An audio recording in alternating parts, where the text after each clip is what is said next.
here. Yeah, it's like 11.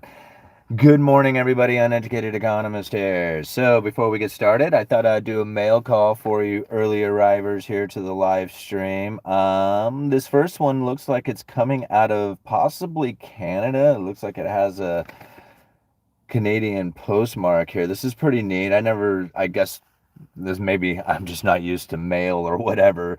But it's pretty cool because it actually has like the stamp is like attached to the envelope. Never seen that. I mean, maybe that's common. I don't know. Anyway, let's see what it says here.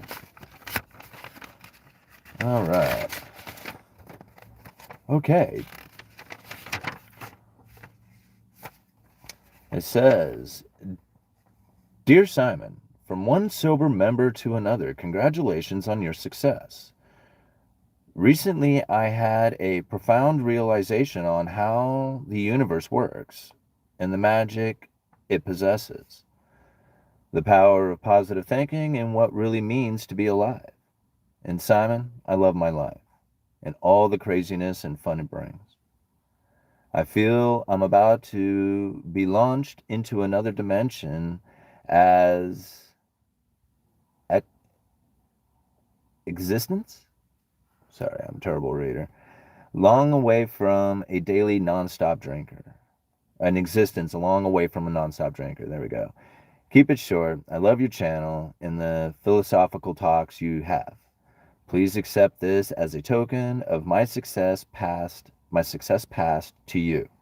Many more to come. Respectful, Mike. Well, right on. Check that out. Mike sent me 20 Canadian dollars, man. Thank you so much.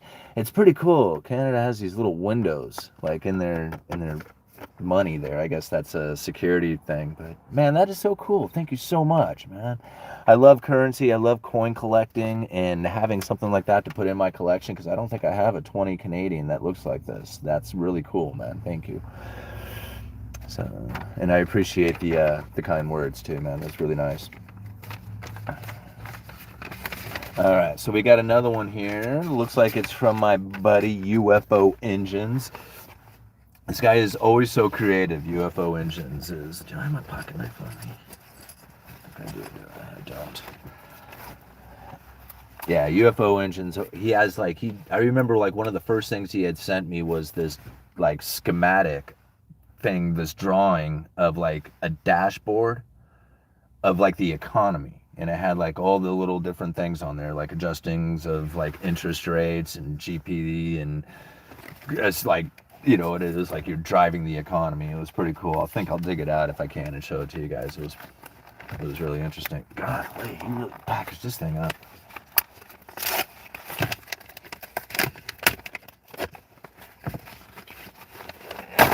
Shoot, whiz. All right. Money monsters start their own business. Hey, that's pretty cool. What is that, a children's book? Building block story. That is cool. Freddie's going to love this. Oh, it's totally a children's book. All right, welcome. Meet the Money Monsters, a group of friends who are new to our universe. They have a lot to learn about life and financial well-being. Financial well-being is when you have the knowledge and skills to make money choices that are right for you. Hey, that's right along the lines of what we do with this channel. Perfect. Thank you very much, man.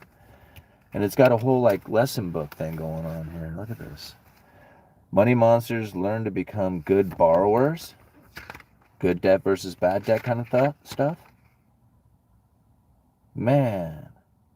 Tiger, isn't this the coolest bike ever? Gibbons asked as he washed and polished his bike. Tiger, his pet kitten, meowed and rubbed against Gibbons' leg. Gibbons and his friends are money monsters, and they're new to this universe. They have lots to learn about money and borrowing. Huh. Very cool, man. Very cool. Thank you so much. Freddie and I are going to love digging into that one. All right, 142 of you. Very cool. Hit that like button when you come into the channel. YouTube algorithm will pick up the video and spread that around for more people to come into the chat, and we can have a good time talking about the retail apocalypse, the flood of bankruptcies. You know, this is something that I had predicted quite a while ago. I did a video called Wave of Bankruptcies Coming. something like that. It was one of the most popular videos I had done on this channel, and I had a lot of backlash from that. In fact, I've had people even as recently as a year ago saying, hey, still waiting for this wave of bankruptcies to come. And I don't know why people would be waiting for that. That was like my response to that. I mean, I wouldn't be waiting.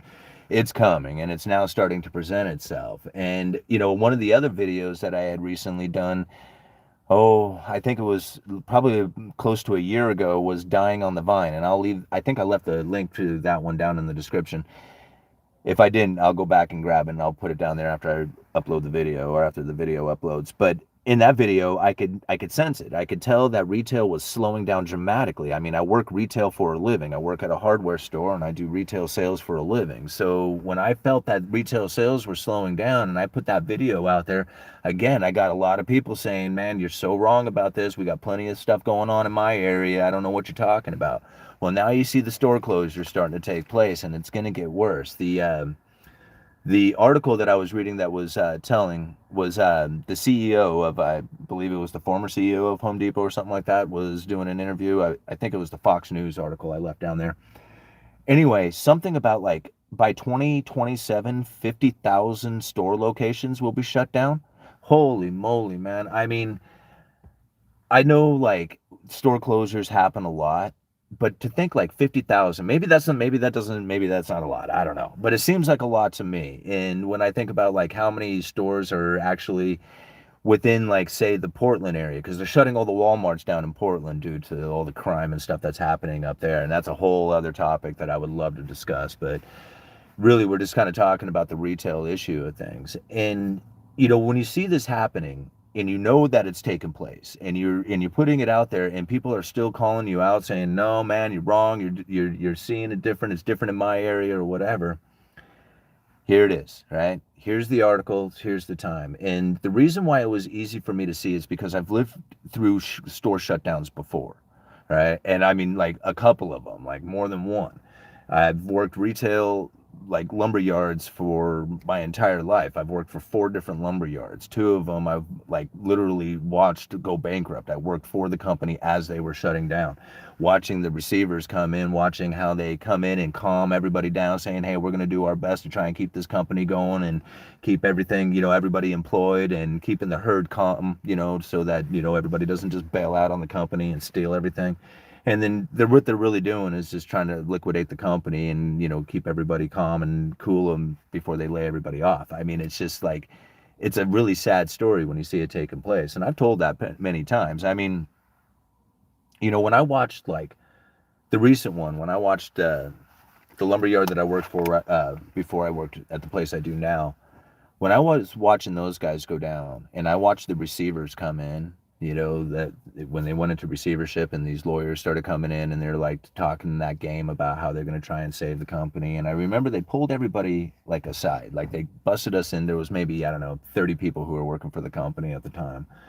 And they busted us into smaller groups, like maybe, I don't know, 5 or 6 people or something like that. And they pulled us off in individual groups to talk to us, like, about what was happening with the company, and, about our jobs and how all that was going to work, and whether or not we were going to be employed, going into the future.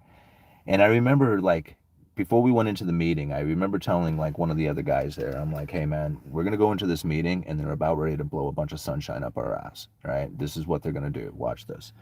And so we go in there and that's exactly what they do, right? They're talking about how they're going to save the company or try to save the company and stuff like that.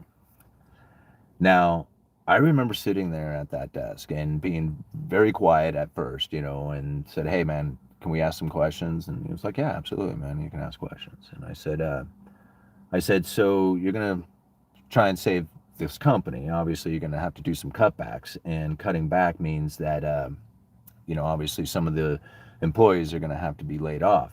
I said, how are you going to pick and choose which employees go? Right? How are you going to pick that? How are you going to do that? So immediately you're like, oh crap, right? Because what are you going to do, right? You're obviously going to have to start picking off, like, the worst employees, the cheapest employees, the most expensive employees. I mean, who knows how you're going to end up doing it, right? So anyway, that was one of the questions, and he immediately started getting defensive, saying, well, we're going to have to figure it out, whether or not deliveries, and because we had all different kind of aspects, sales, stuff like that. So that was one of the first questions that I had asked him. And then the other one is like, I asked him, I said, so this is like legal required, right? I mean, this is something about the courts requiring you to come in here and take possession of this company and stuff like that. He goes, yeah, that's absolutely right. And I said, can you show me the court order or the court response or the legal matter or anything? Like, can I read up on this whole thing? And the guy got pissed, and he took a pamphlet and he threw it at me, and he says, UFCC, blah, blah, whatever, or UCC, and I was just like, yeah, Uniform Commercial Code. Yeah, I get it, bro. Let me see that thing. So he hands me like this whole court order thing, right? And I'm like, holy shit, man, there's a lot of information in this stuff. And eventually I get to a point in this conversation with him as we're sitting through this meeting, and I was just like, so you're pretty good at this, what you do, right? This whole coming in and doing this receivership, taking over companies that are going bankrupt. And he says, yeah, I'm really good at this, man. We are really good at what we do here. And I was just like, yeah, because you're like, big time company. He's like, yeah, we're really good. And I was just like, so you come in, you evaluate the company, you see what you need to do in order to save this company and stuff like that. And he goes, yep, that's exactly what we do. We're really good at what we do. And I said, yeah, how many companies do you actually save, right? How many do you actually save? Or how many do you liquidate? And he did not want to answer the question. This girl pops up and says, oh, here, let me tell you about this company that we, rescued, this other company that we rescued, and this other company that we rescued, right? And she named off these three and kind of talked about it for about 15 minutes, and these three companies that they had saved. And I said, yeah, I can tell you about all the home runs I've hit too. I'm telling you, I'm asking you. I want to know how many companies you actually save, like how many that you do not liquidate in the end. And he said, yeah, 20%. And I said, 20% you actually save. I said, so our chances are basically 80% failure, right? That's what it's going into, 20% chance of success. And he rolled his eyes at that point. He says, yeah, that's basically right. And I said, so we're all done here, right? I mean, this is the end. And you're going to liquidate this company because we know already that everything that we have done for the last 3 years to try and save this company, being the best at what we do as sales, as, being in the game, doing this as much as we have, like you guys as lawyers are going to come in there and make the best decisions for this company that's going to make it a success. I doubt that, right? This is all about liquidating this company, and that's what we're going to end up doing here. That guy was so mad at me. Oh God, I had him. The rest of the liquidation, well, as they shut the company down, that dude never spoke another word to me. It was funny. Anyway, what are you guys talking about? All right, I'm just babbling off over here, aren't I? Who's all up in here? All-nighter, Lumberjack, cool. Simon asking the tough questions. Yeah, I was. Well, I mean, it was like I had been through it already once before, so I knew what was happening. Right? I mean, I already knew that we could sell every 2x4 in the county. We weren't going to be able to sell enough of it to save this company. I mean, I just knew it. And so when these guys are coming in saying, oh, we're going to do our best to save this company, and I'm like, you're lying. You're just straight up lying, man. Because there's like, I mean, it doesn't take a mental genius to figure this out, right? I mean, it was like there was some guys there who were like wishful thinkers because they wanted to keep their job. So they're like, no, man, we're going to push through this. We're going to make it. And I'm like, it ain't happening, man. It's like, there's no way. I was like, just get prepared, like ride this thing out to the end and then, be prepared to bail out, and yeah, nobody wanted to believe it. Always go with good morning, Josh. All right, if you get moved to the market, team worried. What up? Okay. We got any questions going on here? I'm just kind of babbling off, so you guys are all talking to yourself, weren't you?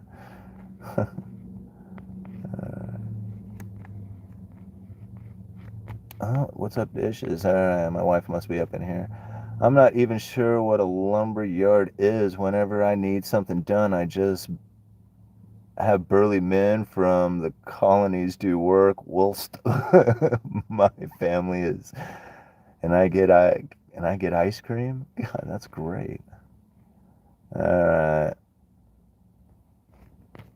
What's the most effective birth control in the world? A high standard of living. I hate CEOs that consolidate to build their golden parachutes. Yeah, got to be like 1 in 5 will survive a year.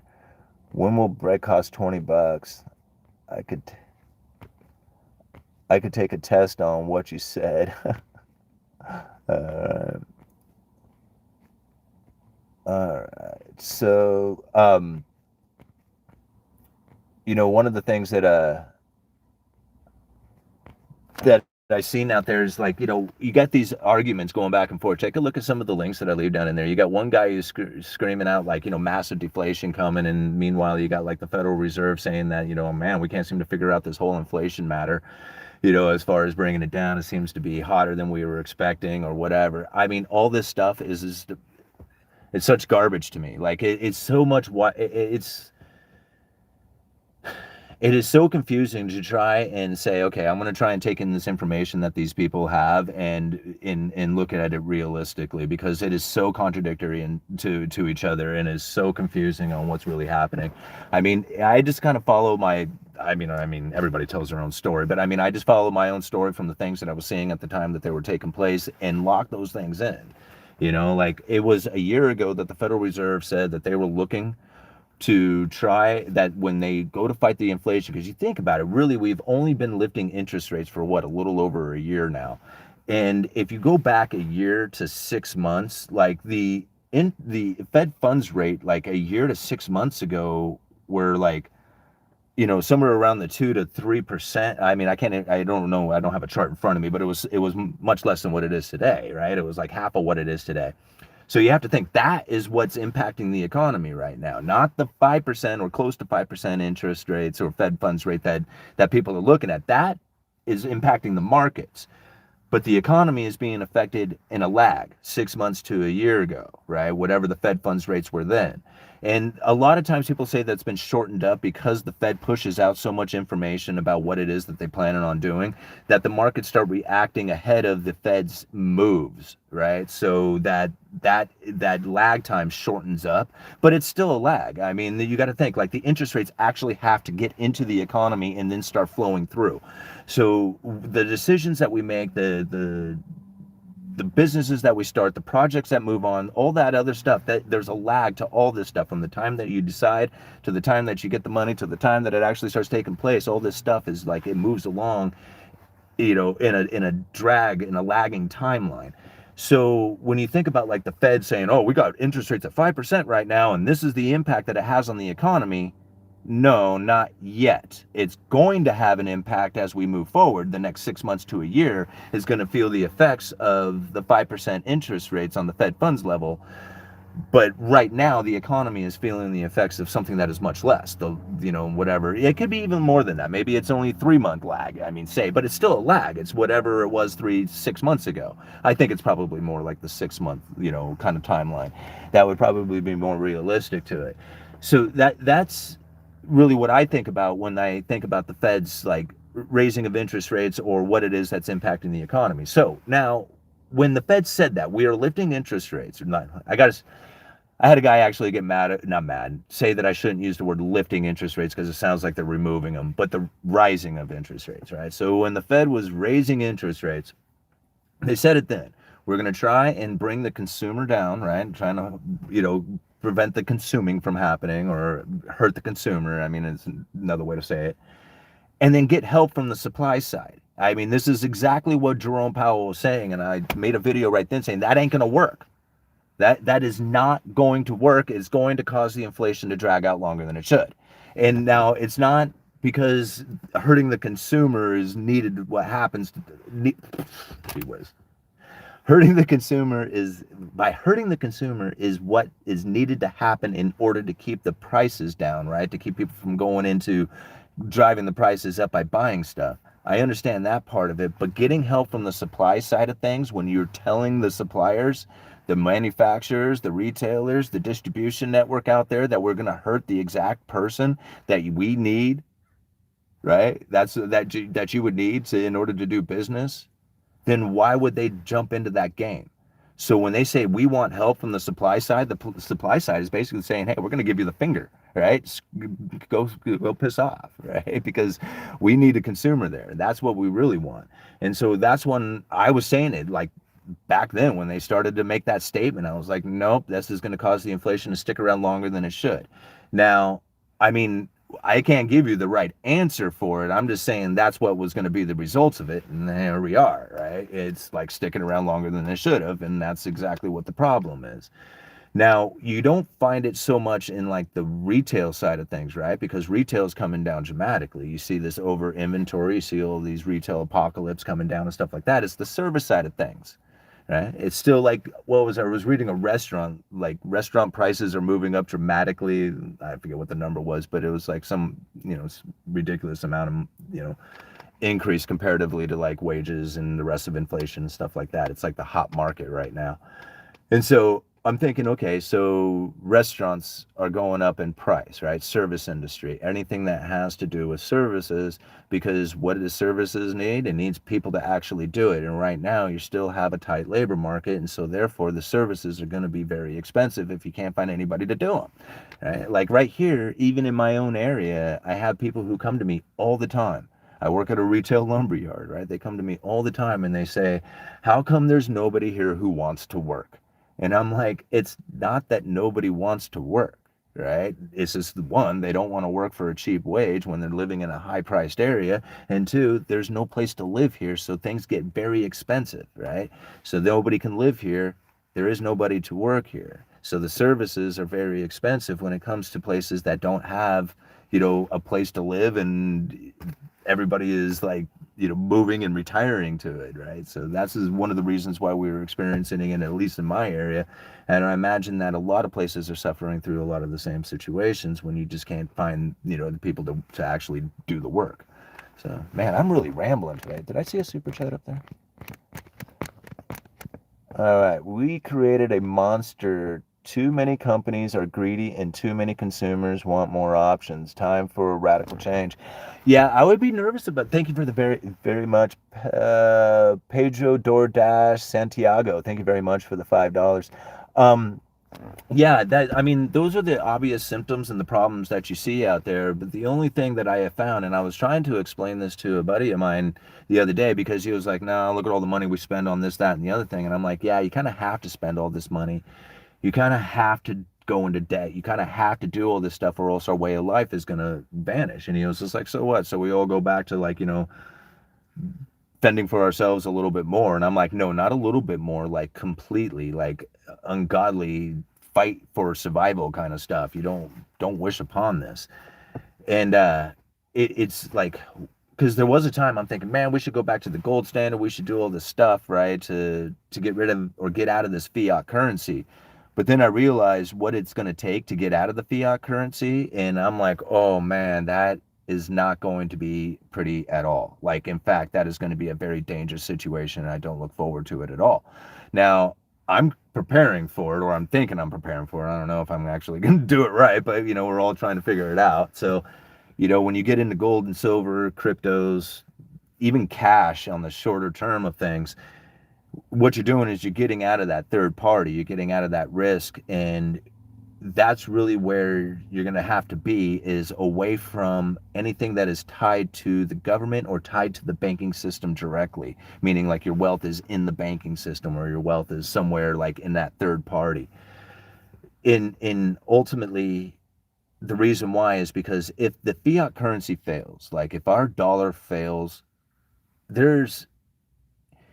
it's like the it's hard to even explain how impactful that's really going to be on the people to try and understand like what it is that's going to end up being from that. Because the fiat currency, that as we know it, only exists on the account that we are able to issue out the debt that we do. Okay, so people say we need to take care of the national debt, like we can't be going into like all this debt. Well, if we don't go into debt, then what we are not doing is not bringing in new money, right? And this is really where the problem ends up being, because if we do not bring in this new money, then the divide between the rich and the poor gets quite extreme, and the poor suffer without anything being provided, or I shouldn't say provided. because really it's the money being spent by the wealthy, right? That goes down to the poor. And when you understand this and you get it, right? And you understand once the new money turns off, then that flow going down to the poor gets cut off, right? Once that happens, those people will start to riot and be pissed and just like flip out, right? So it has to be this constant new money pouring in. And if it does, and people say, well, maybe you'll just directly go right in, to the bottom, like, just give all the money right to the poor people. Instantaneous inflation, right? So all of a sudden you have everything just gets wiped out immediately. Bang. We just experienced it with COVID. Now, it wouldn't have been nearly as bad or taking as long if they didn't shut down the supply chain at the same time, right? If they kept the supply chain going, we would have had a boost, boom, right? All of a sudden, everybody would have been like, oh my God, look at all the stock market flew. Everybody's happy. Everybody's just like jazzed off of it, but it would have ended quite quickly, right? It would have all been over. And the prices would have gone back down to normal as the production would have ramped up during the boost of influx of money. But because they shut down the supply chain and then told them like, hey, we're going to hurt the consumer on top of it, then they could keep the supply limited and they can keep inflation elevated. This is exactly what the Federal Reserve was looking for. If you go back into their documents in 2018, they were talking about how the major problem that they were suffering through was inflation expectation that was anchored too low, right, rather than too high. And that's coming directly out of John Williams' speech, Monetary Policy for a Low Neutral Interest Rate World. And I've referred to that speech 100 times. So knowing that they were desperate to get inflation expectation elevated. They needed it, much higher than it was. Here it is, right? Inflation expectation is now well anchored, and they're going to keep it well anchored, and they're hoping to keep it well anchored so they can get their interest rates up. That Fed funds rate, this was very important because right now they're getting it close to the 5%.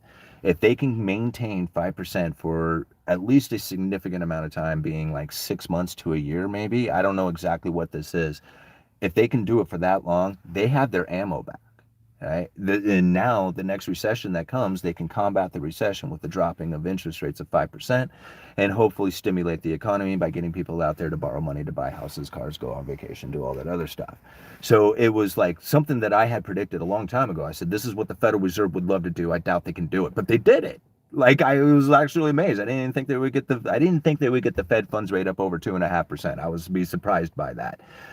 If you think about the lag, they're really at 2.5% right now, if you think about that lag. But really, they have the Fed funds rate, and they're most likely going to lift it raise interest rates at the next meeting, at the beginning of next month or whatever, and it will be at 5%. And maintain that. They can say, hey, we're going to stop right here for a while, maintain that for 6 months, have that ammo back in order to drop interest rates for the next recession. Now, if they didn't do that, they would be at the lower bound of zero. And this is going to be very dangerous for them because then it takes incredible amounts of stimulus packages, right? You got to have massive government spending and money printing coming from the Federal Reserve in order to stimulate the economy because, you're at the lower bound. Like, how do you drop interest rates any further than this? You can't. So if you can't get people to borrow the money to stimulate the economy, then you got to get the government to go out there and borrow it and just shove it out there to the people to go start spending that stuff. And that's what we experienced during COVID when the interest rates were as low as they were. So now the Federal Reserve is just like, oh God, we actually did it. We actually got our interest rates back up to the 5% Fed funds level. That's crazy, right? But they did it, and here it is. Did I get another super chat? Man, I am just babbling today. Holy moly. All right. Oh my gosh, look at all these comments. All right, Chris, thank you very much for the $10. Do you think the design of having states defend against the... Okay, do you think the design of having states defend against the Cantillon effect, example, while California is dying of luxuries and decadence, Indiana isn't and has less luxuries and more poverty? Okay. Well, you got to think, what has happened in the past and where's the new money coming in and where is it going, right? So if you have new money coming in and then it leaves, then you're going to have that fall into poverty, right? During the time of the new money influx, everybody starts enjoying their standard of living, right? They started, you're not going to go from making $50 an hour to $150 an hour and say, hey, I'm going to maintain my life. Nobody does that, right? Everybody goes out and says, okay, well, I'm not going to do that, but I am going to buy a steak today, and I'm going to buy a new car, but that's it. And well, and a new TV, but that's it, and go on vacation, but that's it, right? And I'm not going to spend any. Well, then I'm also right, because that's what ends up happening when you end up with more money is you end up spending it no matter what, right? Very few people are disciplined enough to actually save the money, right? Including countries and states and corporations or anybody else. That's why everybody fails when this happens. When you get the new money coming in, you get your new job, right? You can just relate it down to even just your own personal life. You get a new job, like you were working McDonald's flipping burgers, then all of a sudden now you're working construction, hanging drywall, and you're making like, twice again as much money, like you doubled your income. And now you're like, holy crap, man, I'm really enjoying this new money that I got coming in. I was like sucking at life. I was barely making it, but now I got all this money, right? So I'm going to save a bunch of it, but then I'm also going to spend a bunch of it, right? I want a new truck. I mean, I deserve a new truck. I've been working hard. I've been working McDonald's, but now I'm hanging drywall and I'm making a lot more money. I'm going to buy me a new truck, right? So now you got the payments that go on top of the new truck payment, but that's okay because you're also earning the income because you got the new money coming in. Same thing, right? So you end up increasing, you're going to enjoy steaks a little bit more. You're going to enjoy, some of the other things from having this new money that comes in. But then one day you realize, oh man, interest rates are rising, right? Not as much building going on, and there's not as much drywall to hang anymore. And you got to go back to flipping burgers, but you still have the payments of the car, and you kind of enjoyed eating steaks and stuff. So what ends up happening, right? You end up falling back into what would seem to be your poverty, right? Now, granted, that is like not as dramatic as what would be like a country falling back into it, but you could see how just by your own personal life, how this works. When you get the new money coming in and what you do with your standard of living, all of a sudden that new money disappears and you got to go back to making just a little bit of money.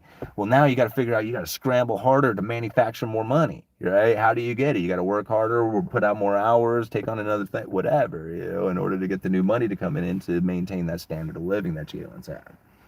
So is there any way to prevent that?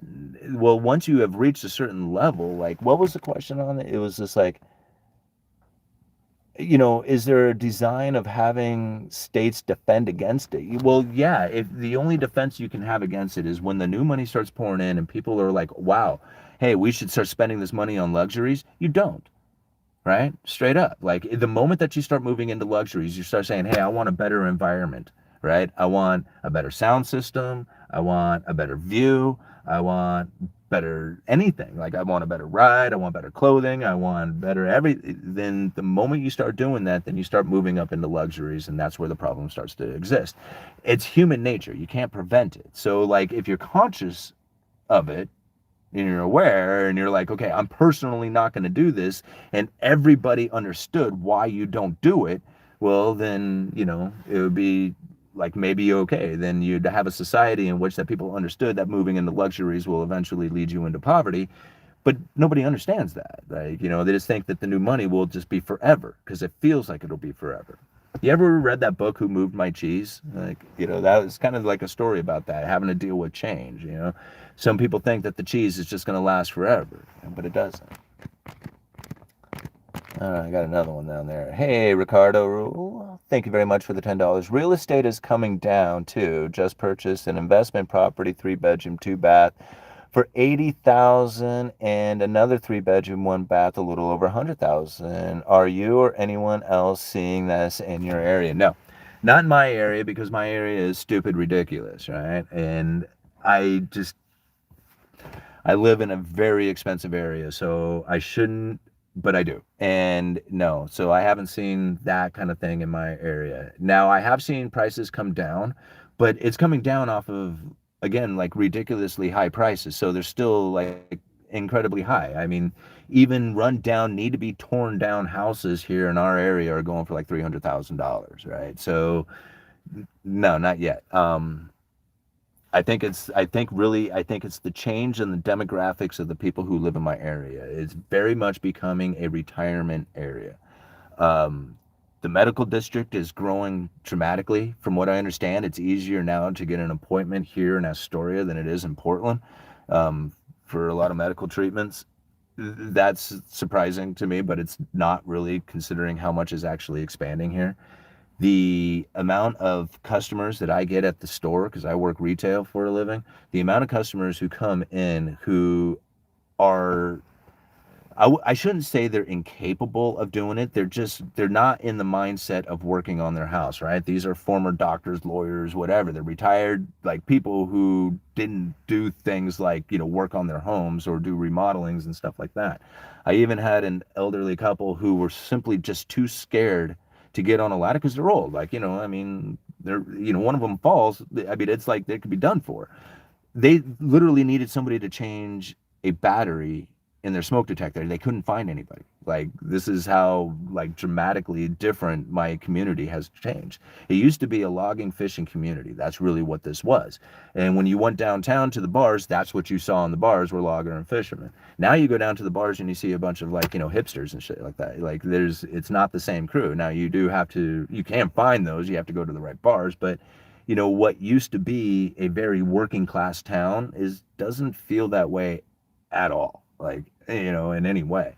I mean, I remember my buddies, we all had regular jobs and rented apartments here, right? Now it's almost impossible to find an apartment to rent here. And if you're an individual, man, it is tough. Like, I know a few individuals, single people who live here, and I'm like, man, I don't know how the hell you get it. And it's rough for them. It's tough because it's like, it's an expensive place to be. What were we talking about? All right, there was another one down there. Let me see that one. Hey, Junie? Is that what that is? $5. Thank you very much. Your content is amazing. Have you thought about a studio setup? You could be one of the richest YouTuber channels. Keep it up. Well, thank you so much. I think about it. There was a time when I was going to set up a studio. There was down over here at the at Pier 39. They have some offices in the building down there, right? There's a coffee shop. There's some other businesses, and then they have these offices, and it looks right out over the Columbia River. Like, literally, you could step out the window onto a dock and throw a fishing pole right in, like, throw a fishing line right off the dock right there. And I went to my fans, right, and I did a video of this place, and I'm like, man, wouldn't it be so cool? It's expensive, but you guys could pay for it. I mean, I could, if you even help me split half of it, think about it, like, it would be so cool to have this, office with the studio doing the videos from here. And overwhelmingly, you should go check out the video. I mean, I forget what I titled it, but you should see the comments in that video. It was overwhelmingly like, if you leave the car, we're out of here. Like, you got to stay in the car. Like, there's no way that you can do these videos any other way. So I'm in the car, right? I'm cool with that. I mean, I like making simple videos. I like making the whole concept simple for me, and if you guys want it in the car, I love doing it in the car. Besides, the sound's perfect in the car. You don't have to mess around with like sound quality. It's good in here. But I appreciate it. And I mean, really, you guys can make me rich. I mean, I get it constantly. People want to sponsor the channel. You would not believe how many I literally have to filter through sponsor people.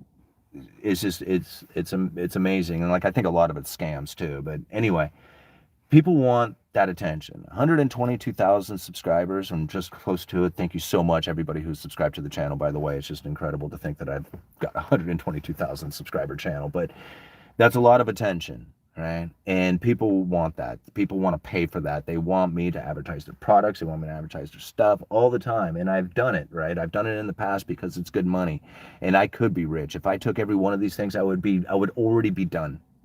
Like, I could be done with it by now. Like, I would have all the money and I would overflow in abundance and I would be done. I wouldn't have to work anymore and I wouldn't have to do anything. But that's not what this channel's for, you guys. Like, I'm not here to try and make money off of you, right? I'm here to try and learn as much as I can to make the best decisions I can. And if I can make a bunch of money doing it, right, cool.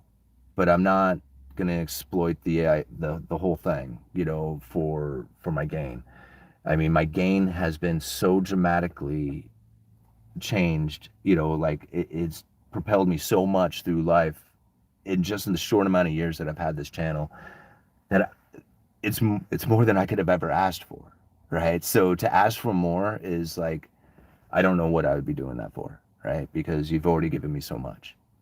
And you know, I mean, I want it, right? I mean, I do want that money. I do want that life, and I do want to be like completely, you know, free of all the burden of trying to go out there and hustle for it. You know, I mean, I want that in my life, but again, you know, this is worth it to me. It'll come, right? It'll eventually be there if I just keep doing what I'm doing here. So anyway, moving on. Hey, thank you very much, Matthew, for the $10. Lumberjack landlord.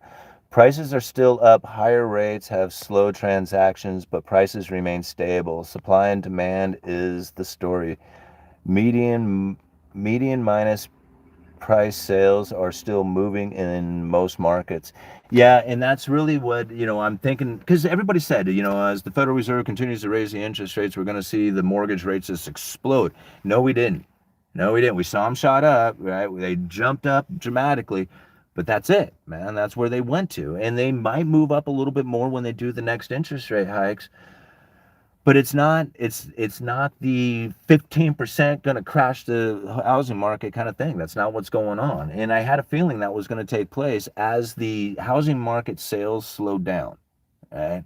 As that started to take place and the less refinancing happening out there, that was less mortgage-backed securities being produced, right? Because you have to think about it. There's supply and demand in everything, including investments.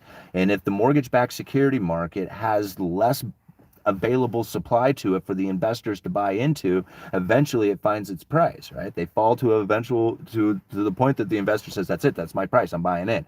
And it happens to be here, and it produces a 7% interest rate on the markets out there for the mortgage, you know, as far as the mortgage rates go, or less depending on what area. I look at Oregon has higher interest rates for some reason. I don't understand why. But I look at my local area, and it's much higher than it is in other places in the nation. I don't get it, but I don't know. Maybe somebody else could explain that to me. You know, I guess again it would probably be supply and demand issue. People want loans out here. You know. Thank you very much, Lumberjack Land, or Matthew, for that. Matthew again. I had an open house on an apartment today, 4-bedroom, 1 bath, $2,600 a month. Oh my gosh. 30 groups in 90 minutes. $2,600 a month. My gosh, that's like close to my house payment. Man, and that's rent, huh? 4-bedroom, that's actually a pretty decent place, man. 4-bedroom apartment. All right.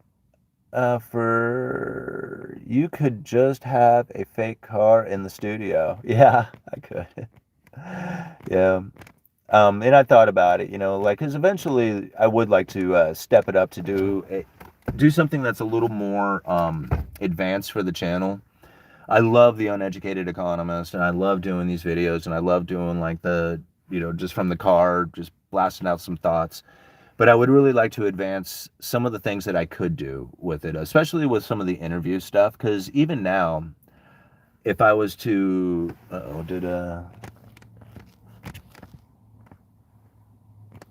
sorry, got a message here from somebody. I was just looking to see if it was important.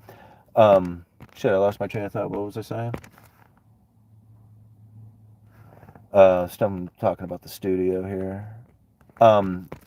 If I was to do like interviews and something like that, it would be nice to be able to like throw up charts, to be able to do a little bit more interaction with like something that I could do from a computer, right? Doing Zoom meetings, like right now, when I do my interviews, what I have is my assistant, Miss Chandler. She's like over on the East Coast, right? So we set up a Zoom meeting. She does like sets it up, invites, you know, we're both into the meeting, me and the person I'm interviewing. She cuts herself out of it, does all the recordings from her side of things, and then uploads the video. So that's the way I'm able to conduct the Zoom meeting from my car as if I'm doing my regular videos. But really, I am very limited on what it is that I can do, because I can't mess with the computer or anything. I'm just like basically in the meeting, and that's it. So if I was to move to a studio, that would give me a lot more options on what it is that I could do as far as like, you know, providing more in-depth content, bring up charts, bring up, other, videos or something like that, just to try and engage a little bit more with the audience with it. But I can't do that the way I do this. All right. See here. Point things out with your camera in society to support your claims, and interviews and charts is a good idea too. Yeah, I mean, as far as like, pointing out things, I mean, I did a video one time. I mean, I couldn't believe it. It was Friday at the Lloyd Center, which doesn't surprise me now that I learned a little bit more about the Lloyd Center, but because it's already a rundown place. But it was 5 o'clock Friday afternoon. I did a live stream walking through the Lloyd Center, and I kid you not, there was probably no more than 50 people in the entire damn mall. It was spooky, like how empty it was. Like when I first walked in, I literally thought the place was closed, and we found an open door by accident. I mean, that's how, like, when I saw, no, there's somebody standing in their store, like there's a clerk, and why, oh, there's a customer. Weird. It was so weird being in there. Last time I went, there was quite a few more people there. There was actually people skating in the skating rink and stuff like that. But the first time I went, it was like shortly, like during or right after COVID, like when they first started opening up again. And yeah, there was like nobody around. It was crazy.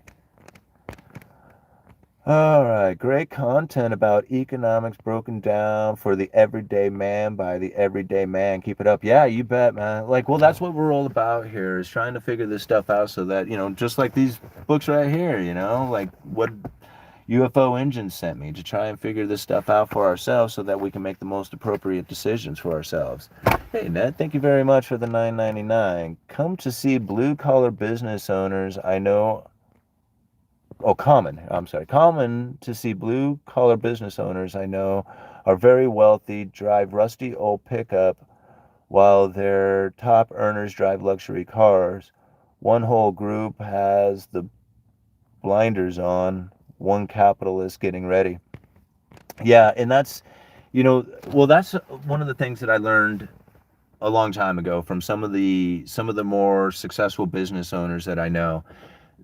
I mean, not saying that they don't buy themselves nice stuff, not saying that they don't go and enjoy vacations and stuff like that, but they are very limited on what it is that they do. Like, I mean, one of them I know, he drives a very nice, newer SUV, but it's not brand new. I mean, he's like, I think it's probably 10 years old now, right? And although he's probably looking at maybe possibly trading it in, maybe not. Like, I mean, I wouldn't be surprised if he drives it for another 10 years. It's not within him to have a brand new vehicle every year. That's not even on something that he thinks about. What he's thinking about is, how does he conduct his business? That's what he thinks about. And so that's really where, like, I try to, like, follow some of that kind of thing. It's just like, yeah, I don't like the car. Yeah, I mean, whatever. I'd love to drive the Camaro.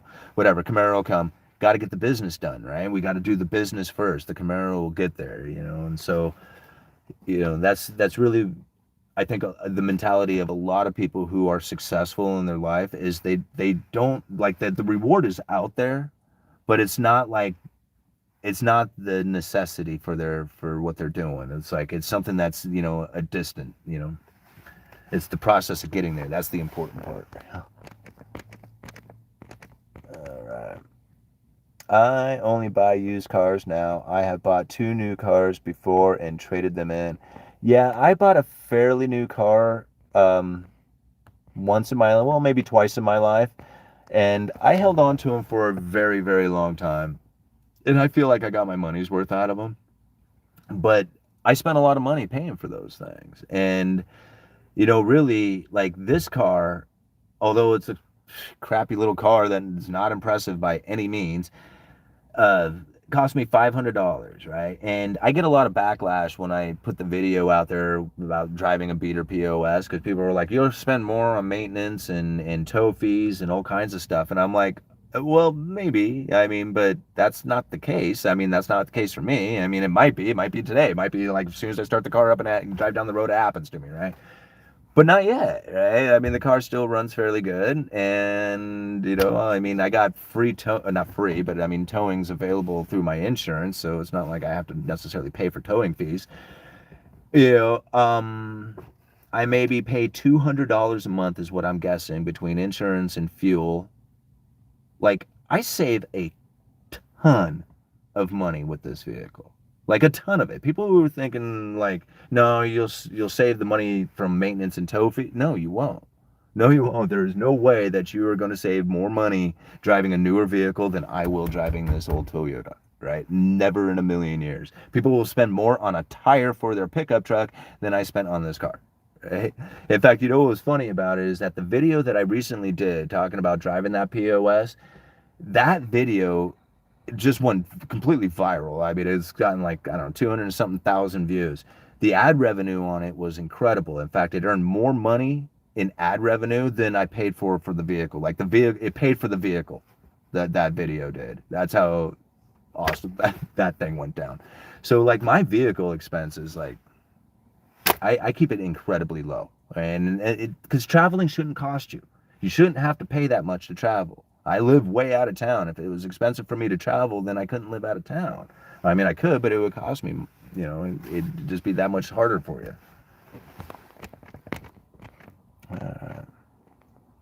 I think if you get how many people are still scared of coconut every day, I come across idiots wearing their blue tissue paper mask making making that they're protected somehow. Yeah, I mean, I don't know. I see a few people still wearing masks. I was in a very hardcore, I mean, you got to think about it. I'm in the Pacific Northwest, the northwest corner of Oregon. I mean, this is like liberal nation here, and everybody was flipping out about like, wear the mask, put up the sign, put up the screens, do all this stuff, like all the craziness, like it was here, right? And I mean, like I didn't want to wear the mask, but I also am respectful of private property, and I understand that when you step into a store, even though it's public access to go in there, you are stepping into private property. And if they require you to put a mask on, that's their requirement. They can require you to put a hat on if they wanted to.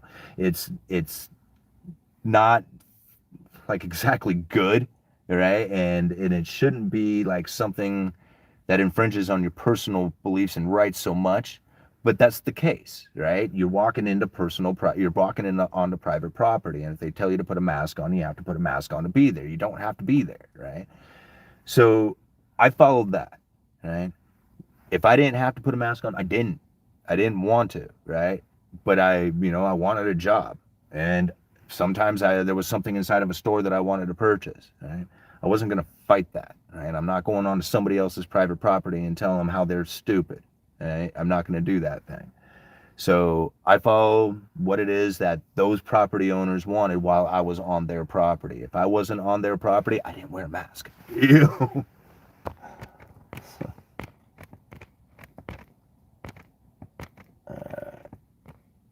Should have invested in plexiglass during the pandemic. Yeah, no kidding. I could not believe how much like we sell sell that stuff, and like it was for about a month. It was so high demand. I could not believe it. If I had 5 pallets of this stuff, I would have sold it all, no problem.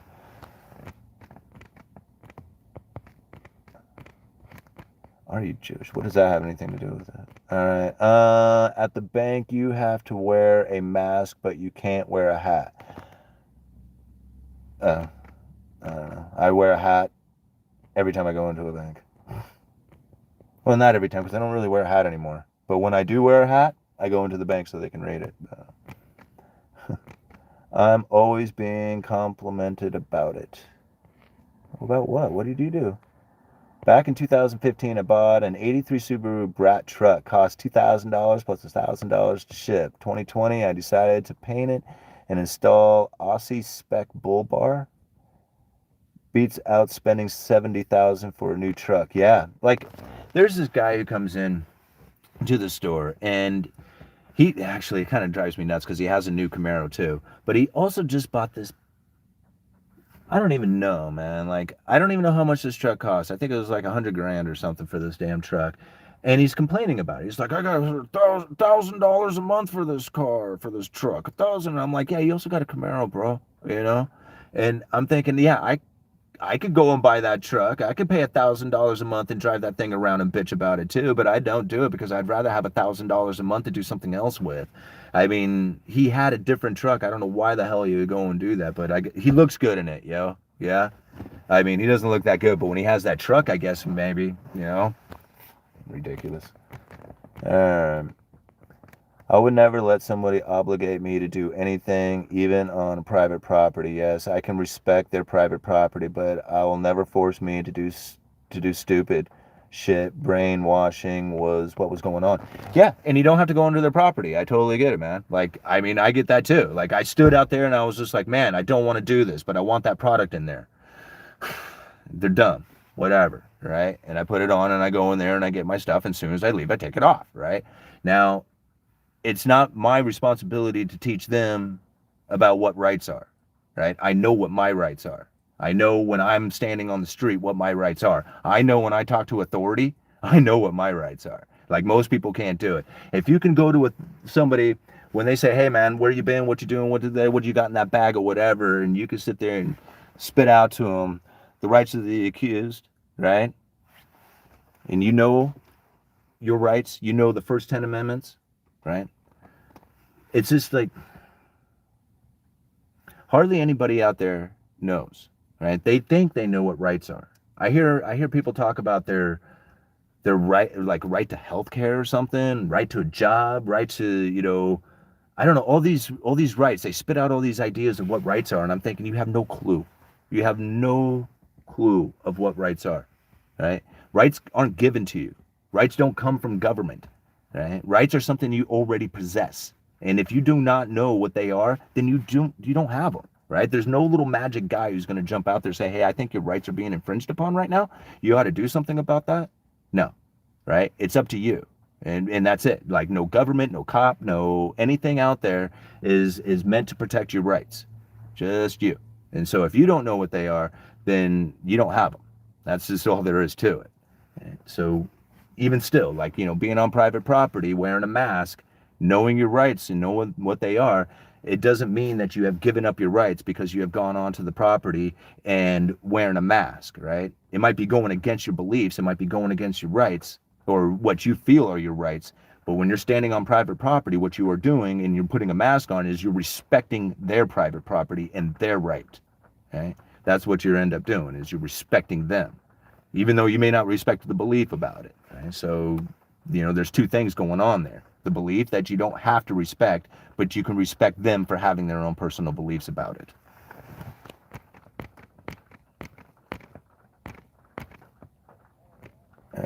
Did cops there make big deal about masks? No. Well, I don't know, maybe. I didn't see it happening. I know people were like calling the cops about people walking around without masks on, you know, and I thought, that's a bit ridiculous because there's better things for the cops to be doing than chasing people around without masks. But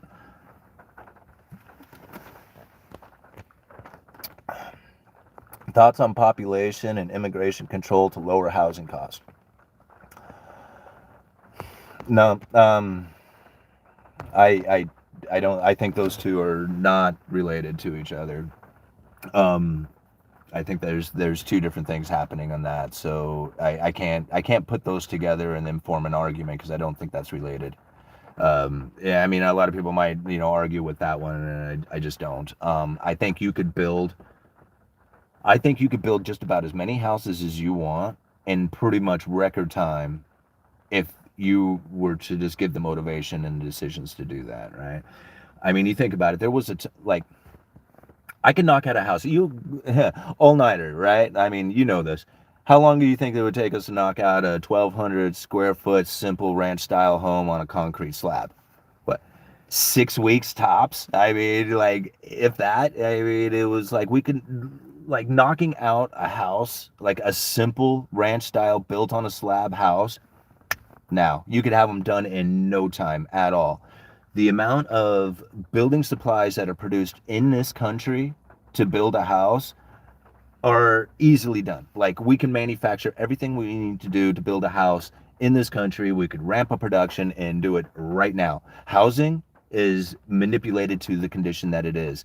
If it wasn't for, like, and Matthew could probably, attribute, give us some more information on this one too, because really it comes down to permitting and being able to have the access to build a house on a piece of property in an efficient, manner that is going to be not only affordable, but then, you know, be able to have a return to it as well, right? And that makes it very expensive when you start putting like the rules, the regulations, the permitting issues, everything that goes into building a house. I mean, I think he was telling me before he even got started on a project, it was going to cost him $30,000 just before he even got started, right? Before he even bought a single piece of material.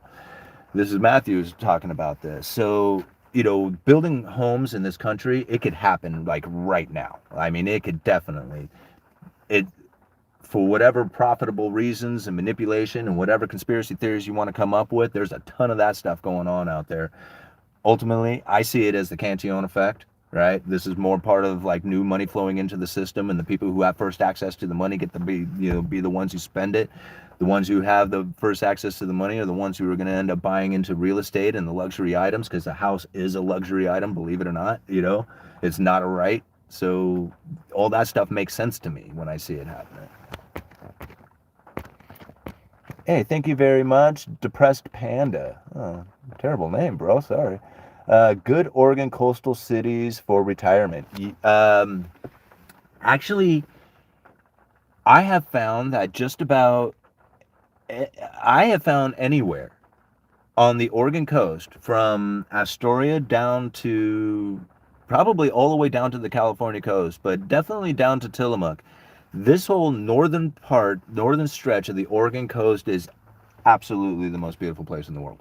Like, I mean, I wouldn't want to be anywhere else. Like, this is it. Like, it could be warmer, but then there would be more people here. So it rains all the time. That's okay. I can deal with it. The only thing I complain about the rain is that we don't have more of it to drive more of the people away, because the rain is what makes this place beautiful. And so I can handle the rain. I like it.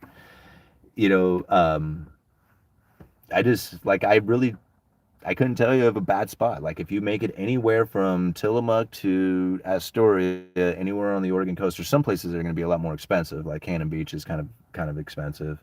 There is like higher priced areas, but yeah, no, they're all good. Let's cruise down there. Wow, look at all these super chats, man. You loaded me up right on. Okay, here's Matthew. Yeah, cost of land and permits and fees from most towns or cities make new building very expensive. $35,000 in fees before he moved an ounce of dirt. Yeah, and see, that's what I'm talking about. Like, can you imagine? Like, I remember when I was a kid, I used to work at a lumberyard I've worked at lumberyards my whole life. I was 18 years old. I was building what we would call truck buster house packages, right? It was the wall framing package. So you would end up having like a lot of stud material, plywoods, plate material, like 2x4 random lengths and 2x6 random lengths, beams, all this stuff. And you would put it on a big dump truck, right? Not like a dump truck with size where you put dirt into it, but a big flatbed dump truck. And these things were huge, right? I mean, it would be so much weight that the truck could hardly even carry any more lumber. And this entire truckload of lumber that you would use to build all the walls and all the sheathing and everything you would need to frame up this house would be $5,000. If you could do it really good, if it was enough material, you could get $5,500 worth of material on one of these things. We would call them truck busters, right? Now, well, at the height, not now because things are a little bit better, but when the lumber prices hit their all-time high, you could practically put $5,000 worth of material in the back of a pickup truck. It's scary on how different the prices are, right? And so if you can imagine spending $35,000 before you even have to buy material, no wonder why homes are as expensive as they are, right? And now, again, that's just one of the reasons. I feel, again, it's probably more has to do with the new money and the way it comes into the system and how people have access to that money. But still, it doesn't, take away from the fact that it cost, Matthew $35,000 to get his project going. Did I see another one up there? All right. Marius40101, thank you for the $9.99. COVID wasn't released intentionally. The whole pack of measures all over the world was. What does that tell you about first sentence? Everything is BS. I know, can't talk about it. No, we've kind of talked about it. In fact, I mean, I am not the one who's going to get into like conspiracy theories so deep that like here's the Chinese plan, blah blah blah blah, and all the stuff. Like whatever, man. I mean, I used to dive into stuff like that, and I would really get caught up on some of those things. I don't fall for. I mean, not saying that it's right or wrong. I mean, I'm not trying to say that. I'm just saying I don't fall into that sort of line of thinking on stuff. What I have a tendency to do is kind of fall back and watch and see how other people are starting to react to these things. When it came to COVID news, when COVID started hitting and everybody started like jabbering off about it, I literally, if there was a news article or somebody on TV or the internet or somebody was speaking about COVID and all that, I stopped listening. I turned it off. It kind of like a lot like Biden. Like if Biden starts speaking, I turn it off. Like I don't watch it. I don't listen. I don't care anything that he has to say. I didn't care anything about anybody had to say about COVID. Like nothing. Like I chose not to watch it. And with that, I was able to kind of stand back and watch how the officials were handling some of this stuff, right? And when I saw some of the Fed officials coming out, as soon as the vaccinations were starting to come out, and the old people had first access to them and stuff like that, I heard these Fed officials, right? These bankers, these people who are money men, they don't know shit about anything about medical anything, and they're saying, well, once the vaccinations have been distributed, we can open up the economy again, and things will go back to and they start talking this way, and I'm like, whoa, wait a minute, man, you ain't no damn doctor. You don't know once these vaccinations have been distributed that it's going to work. You have no clue about that. To make that assumption is completely it's complete BS. Like you cannot do that and be serious about that statement, right? But yet this is what they were saying. I'm like, wait a minute, this is made up. This is completely made up because first of all, you don't know if the vaccinations are going to work, right? You don't know what it's going to do for the economy. And you don't know that once you have distributed, you can open the economy, it's going to go back to normal. All this stuff was complete assumptions, and yet this is what the Federal Reserve was saying out there. And everybody was going with this narrative of it. Once we get the vaccinations, distributed, we can open up the economy and things will go back. And I'm like, this is not right? This is a gimmick. This is a ploy to shut down the economy. This is a severing of the supply chain, period. That's what it's all about, right? I mean, people had essential jobs, right? What's an essential job? I had an essential job. My wife had an essential job. My buddy who works down at the weed store had an essential job. It was just like, what is essential job? It means anything as long as you're not distributing, right? Don't distribute anything through the network, right? I mean, or manufacture or stuff like that. I mean, it was so bogus. Like I'm looking at this going, this is not making sense to me, right? None of this like essential jobs, you can work, you can't, or whatever. It was just like, it was so frustrating to watch it all come down. But then when you think about it, it was about severing the supply chain and shutting down production and creating that gap in production. And that's really what it was all about, because without that gap in production, we would never have gotten the inflation scenario to be anchored at a high expectation, right? It would have vanished. It would have gone right back to the way it was. That initial like shock of money that gone into the system, that would have done something. I mean, it would have definitely, caused an issue with, markets running and, maybe some stuff running up in short supply as people were going out there and panic buying initially. But if you didn't shut down the production at the same time, it would have just gotten filled right back in, and we would not have seen the lasting inflation scenario that we have had. Shutting down the production, shutting down the supply chain, and then telling the people out there who are suppliers, distributors, wholesalers, all that we're going to keep interest rates elevated and hurt your customer, that was going to keep inflation around. I mean, it was just like there was very little doubt in my mind about that. And I said that like a year ago. All right. Moving on here. Did I get another super chat down there? You guys are loading me up today. It's awesome. Hey, Depressed Panda, thank you for the $20. May I ask why you choose the Oregon coast to raise a family? I didn't really necessarily choose the Oregon coast. I grew up here, right? So my family, I mean, my dad retired up here when we were in the military, and when I was growing up here, this was a working class town. Like I said, I mean, my wife and I, okay,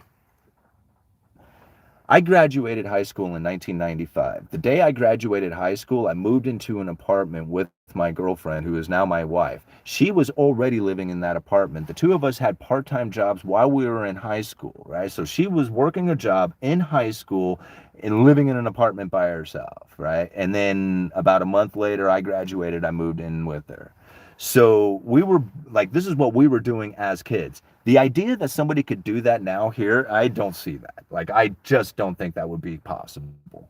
So times have changed here, right? When I was growing up here, things were much different. And so being here and growing up here, I didn't see how things have changed so dramatically. Now, looking back, I can see it plain as day, right? But as it was taking place, it didn't occur to me what was going on, as far as like the dramatic change in who it is that was, you know, moving out and moving in, and the different changes as far as like just the attitudes of the people and stuff like that. So by the time like I was here and established and everything, I was like looking back and I'm like, oh man, this place got expensive fast, didn't it? Now, I'm happy to raise my kids here. Like, this is a clean, friendly, low crime, like, this is a good place to be. Yeah, I mean, no doubt about it. I mean, there is, a bit of the homeless issue, but even the homeless community, I mean, although crazy at times, I mean, I know quite a few of them, they're fairly decent people who, are really just in a bad way in their life. They have a lot of mental health issues and drug issues and alcohol issues and stuff like that. And I mean, and you can only feel so sorry for somebody, but it's just like in an area like this, I live in a really, really nice area. I wouldn't want to be anywhere else. I mean, there's other places I think I would want to be, but I like it here. I mean, I really like the people. I mean, I went to, like, even just yesterday, I went to a play. I went to a theater. It was called Enchanted April. I took my wife out to go see this play, and I'm looking on stage and I'm like, oh, I didn't know they were doing this. Like, I knew like the people, like half the people that were on the stage. I was like, oh, I didn't know they were doing this. And so it was cool to see that. I know the community here. I mean, people walk down the Riverwalk here and they wave to me all the time because I know half the people that I see. It has its good and bad points to that, I mean, to be in such a community. I mean, like, there was a time I sat in a coffee shop one time and had a private conversation about something that was overheard and ran off with this weird rumor out there in town. I'm like, what in the hell? I was like, how the hell did that happen? But that's what ends up happening when you live in a small town. All right. Where do you think Canada is going? I don't know. I think they're going to stay north of us. I don't think they're going to go much further than that. I don't know, man. I mean, the whole globe is going to go into a massive recession. As far as the individual economies of other countries, somebody asked me about Germany and stuff like that. I'm really just kind of focused in right now on the United States. I think the United States is going to be the important player in all this because of that world reserve currency status. I left a link down in the description for you guys to another one where, people are talking about dollar losing its global reserve status. And although I do believe this to be the case at some point in the future, it's not, it's like, even with all this BRIC stuff happening out there, it's not going to happen anytime soon. Right. And even trying to wrap my head around what that would look like, the whole like ending of the dollar dominance, to me, is not like what a lot of other people would think it would be. Like, a lot of people think this ending of the dollar dominance is going to cause like this hyperinflation scenario here in the United States. And that's so true. But that's the end game of it. That is the very end of the story. That's what's going to happen.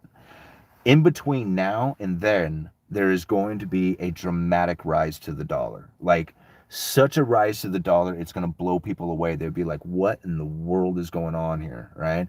Because in order for the dollar to lose that dominance as far as the world currency reserve status goes, what's going to end up happening is that nations and corporations and people around the world are going to stop taking out debts in dollars, right? And this is important to understand, because when people take out those debts in dollars, they are creating dollars that now exist in the real economies out there, but don't have anything to do with the United States, our corporations, our banking system, nothing, right? So now these dollars, these contracts that are being written around the world, being used as dollars, start to disappear. That is going to put ever increasing demand on dollars, the real dollars, the ones that we have issued, the ones that they need in order to cancel out those contracts. So the demand for dollars will start to increase as those contracts need to be fulfilled, canceled out, whatever it is, right? They need to be, completed. And once that has happened, that takes dollars that were being used, these contracts, out of the system.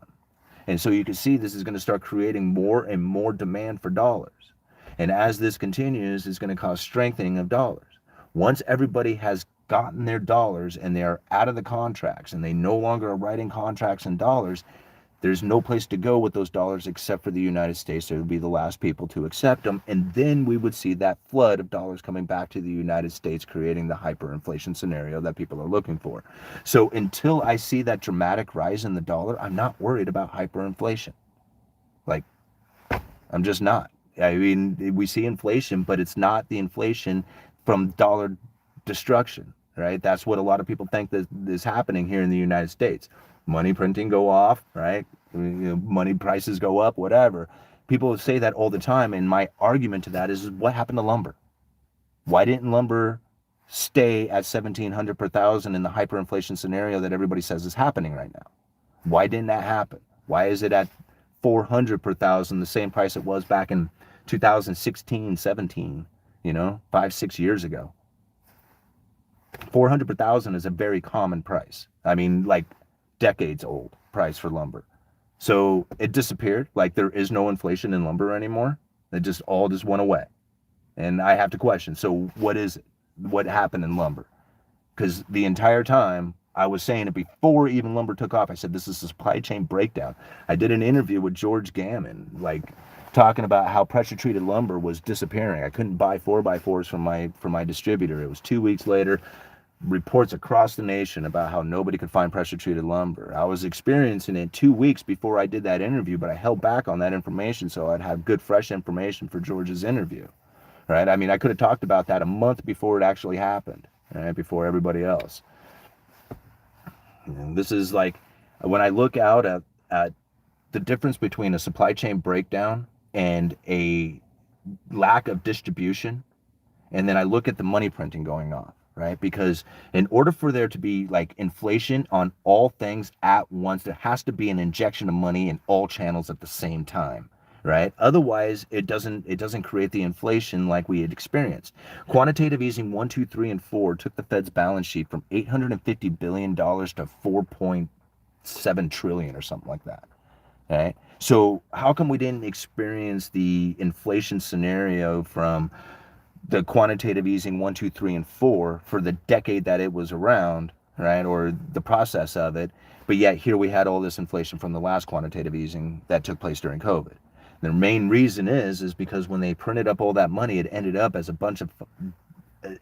on the big banks' balance sheets as reserves. And unless that money got lent into the system and never actually made it into the economy. But this time around, when we had COVID, the government borrowed a bunch of this money and said, here, go spend that, would you? All of you at the same time.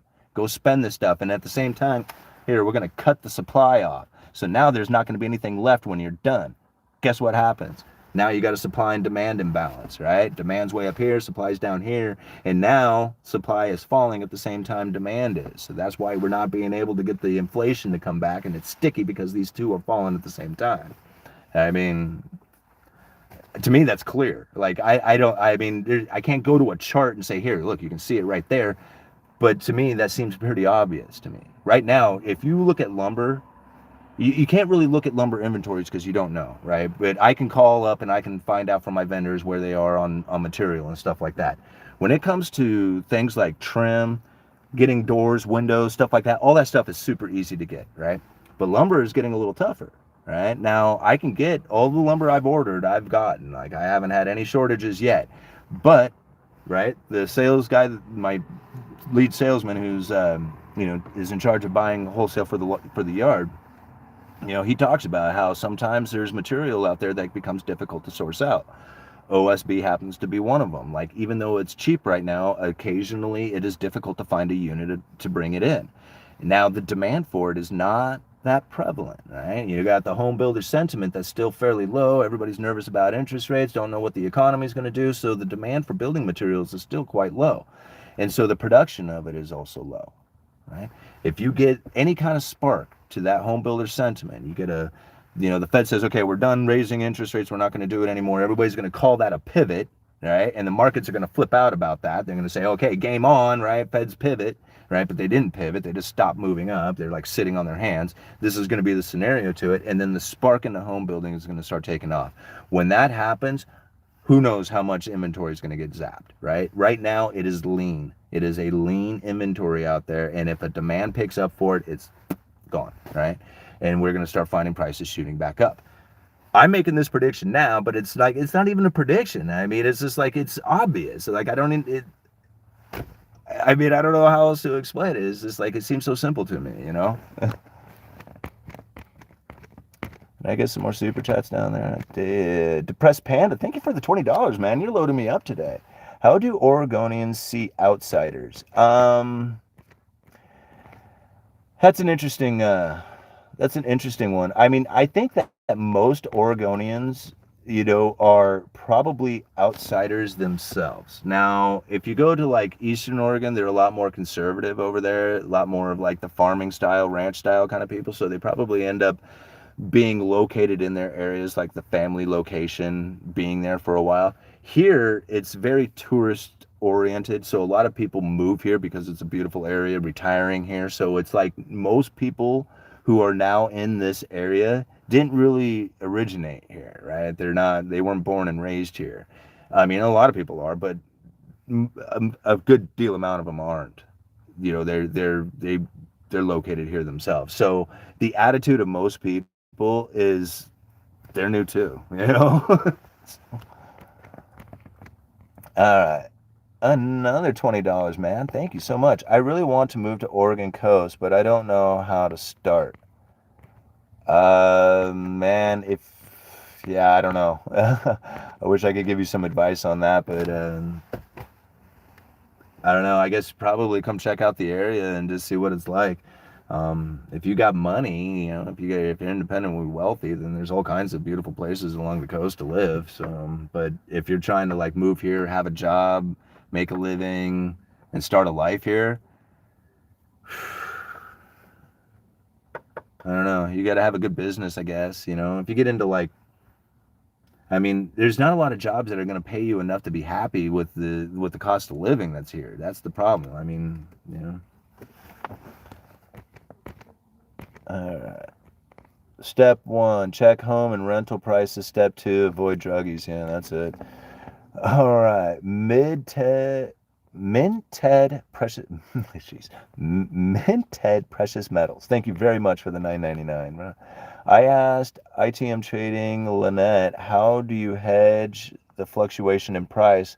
I thought that bullion dealers enter the stock market long or short, but she hates paper. What do you think? I don't know, because that's more of like a trading question, and I'm not much of a trader. Like, I mean, I've always kind of said that I'm not really in the investor type. Like, I try to invest, I try to think of myself as an investor, and I try to think like understanding the economy is like I do, that I'm putting my money towards the right things, right? But really, it's the decisions that we are making with ourselves. Like, really, if I'm going to invest, I'm going to try and invest back into myself. There's a lot of things that I need to do for making up for lost time, right? Because I was like, a lot of people look at the YouTube channel and say, hey, man, you got 120,000 subscribers. You're awesome. You got a successful channel, whatever. Well, okay. Thanks, I appreciate it. But I just came off of like being a complete broke ass, right? So I got a lot of time to make up for because I don't really have any kind of savings. I don't have any kind of retirement. I don't really have any of that stuff going on. It's only been recently that I've been able to, bring in the money enough to even think about buying a house, let alone do anything else with. So, like, when it comes to investing, I'm not like the biggest investor mindset out there. I'm really more looking at the flow of money and where I think that's gonna take us. I could invest in the lumber market. Like right now, I would have no problems investing into things like, you know, I don't know, like building material production or something like that, because I think right now is an incredibly low moment for that. There's still an incredibly high demand for new construction that is going to take place out there, although a lot of people would argue with that. I still feel that that's going to be coming, especially considering how slow the home builders are right now. So to me, like I feel confident inside of that industry, but then again, like I don't know what it is that I would do to invest in that. Like, would you invest in the mills? Would you invest in building supplies? Would you invest in the home builders? Would you invest in trying to buy real estate, like, itself? There's a lot of different ways that one could invest that. Me personally, I like what I'm doing. Like, I like this YouTube channel. I like being able to engage in conversation or do interviews. I want to be able to do things like this and invest into myself and progress this kind of thing. And I think that's like would be the best option for me and be the most helpful in my life. As far as investing into the stock market, investing into, anything out there, I mean, that's a personal decision that you really have to kind of figure out for yourself. And listening to somebody on YouTube try and give advice on what stocks to pick and stuff like that, I think is a really dangerous way of kind of going about it. I mean, you could take their advice and listen to it and, kind of incorporate that into your own strategies and stuff. But but her question as far as hedging, yeah, again, that would be kind of like a stock question on it.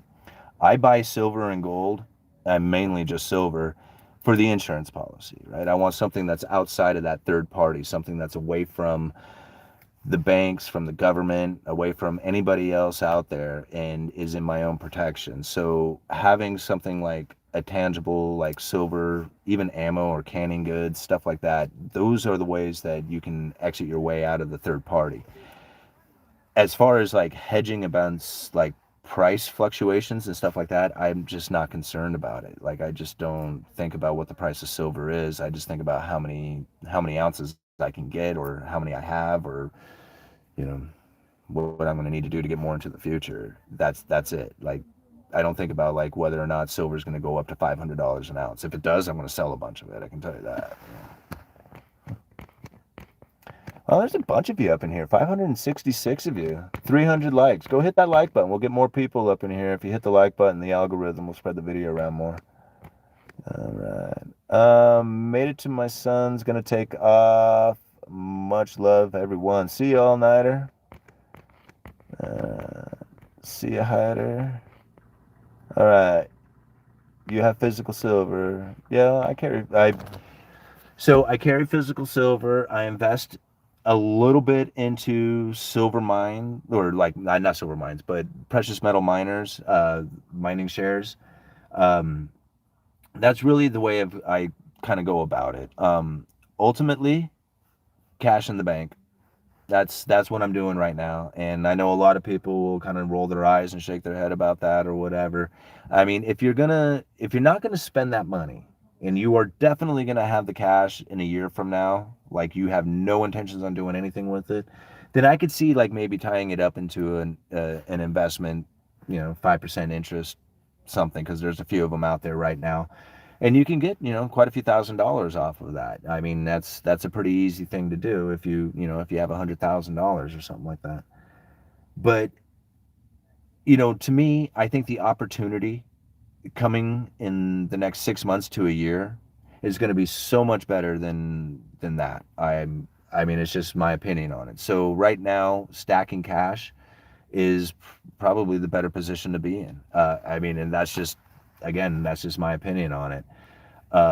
you know, a lot of people asked me a while ago, are you concerned about bank failures and closures and bank runs and stuff like that? And I said, yeah, I probably should be, but I'm not. You know, I'm really not concerned about it. And the reason why I'm not concerned about it is because I'm sure the Federal Reserve is anticipating that, since they kind of talk about it in a way that says, hey, we're anticipating that there's going to be some bank failures and pain and suffering coming to the people and businesses out there. And you would only think that bank closures are going to be some of that we're going to experience. I mean, at least that was in my mind anyway when I was, you know, asked that question. So really what it come down to is I related it to being out there on one of those ships, and they're like, how are you plan on, you know, surviving this? I'm going to use that lifeboat right there as your main tool. Yeah, as my main tool, I'm going to use the lifeboat. You know, that's what I'm going to consider, because I think that's what the Federal Reserve is going to do. And I think SVB was a perfect example of that. Like, you know, it didn't matter how much money you had deposited with them, it was going to get covered. Right? I mean, who called that? I mean, I'm not saying that's a good idea or anything like that. I'm just saying, you know, people ask me, are you concerned about it? No, not really. I mean, I should be, but I'm not, you know, because of that reason right there.